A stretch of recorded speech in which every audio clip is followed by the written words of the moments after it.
จะใช้งานแบบเพลงน้องยมเพลงใจยมหมดยังไม่ได้ทราบแต่เรียนไทยยมแต่เพลงกว่าเด็กกับเพลงยมมีหูจังหวะเป็นยังไงจังอันนี้ยมเพลงกว่า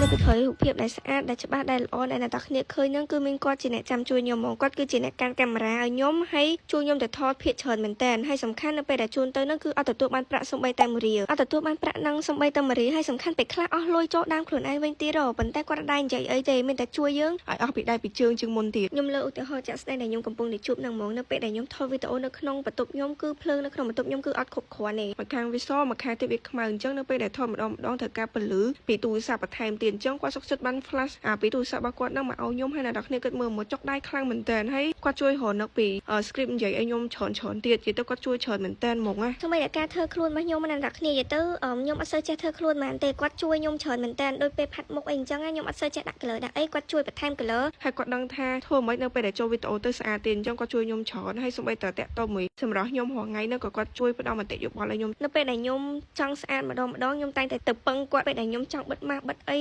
អញ្ចឹងគាត់ជួយបិទម៉ាស់ឲ្យខ្ញុំទេអ្នកនរគ្នាដល់ថ្នាក់ហ្នឹងគាត់ជួយដល់ថ្នាក់ហ្នឹងអ្នកនរគ្នាគិតមើលគាត់បិទម៉ាស់ឲ្យខ្ញុំឡើងមកស្អាតមែនតើហ្មងហើយរបៀបថាមករួចរាល់ដូចនៅក្នុងកន្លែងម៉ាស្សាហ្មងអ្នកនរគ្នាដូចដែលខ្ញុំបង្ហាញនៅក្នុងវីដេអូហ្នឹងអញ្ចឹងគឺខ្ញុំបិទម៉ាស់ yes com ហើយគាត់ជួយបិទឲ្យខ្ញុំឡើងល្អមែនតើអ្នកនរគ្នាឃើញនៅក្នុងវីដេអូគាត់ដឹងដែរគាត់ចង់ឃើញយើងស្អាតចង់ឃើញយើងល្អហើយប្រើប្រាស់ជាមួយនឹងផលិតផលល្អមែនតើដូចដែលម៉ាស់ដែលខ្ញុំកំពុងប្រើហ្នឹងអញ្ចឹងនិយាយទៅអ្នកនរគ្នាខ្ញុំមិនសាបិទណាហើយគាត់ក៏សាបិទឲ្យខ្ញុំដែរ So let's get back to our topic ដោយសារតើថ្ងៃមុនហ្នឹងខ្ញុំទៅញ៉ាំមីហិលមួយគាត់ហើយខ្ញុំថាកន្លែងមីចិនហ្នឹងឆ្ងាញ់អញ្ចឹងចាំខ្ញុំនាំគាត់ទៅញ៉ាំមីចិនហ្នឹងហើយខ្ញុំក៏បានធ្វើដូចអីដែលខ្ញុំនិយាយមែនតែពេលទៅគឺ sadly អ្នកនរគ្នាដោយសារគាត់អត់សូវចូលចិត្តបោះចិនអញ្ចឹងទេអញ្ចឹងក៏គាត់បានញ៉ាំដែរនិយាយទៅគាត់មកល្មមអាចញ៉ាំបានតែមិនសួរថាចូលចិត្តហ្មងអត់ទេអញ្ចឹងក៏ញ៉ាំអីឆ្អែតហើយក៏ដើរលេងតាមមាត់ទន្លេតាខ្មៅអីតាមធម្មតាអញ្ចឹងណាហើយចេញមកក៏បានទិញជាមួយនឹងនំអាខ្ញុំដាក់អីក្នុងវីដេអូហ្នឹងខ្ញុំមិនដឹងថានំឈ្មោះអីអ្នកនរគ្នាដើរទៅដើរលេងពីអ្នកនឹងសុបាយចិត្តតាមនិយាយទៅតាមមនុស្សទូទៅអ្នកនរគ្នានិយាយទៅខ្ញុំគិតថាវាអត់ច្រើនទេធំមីមួយចាន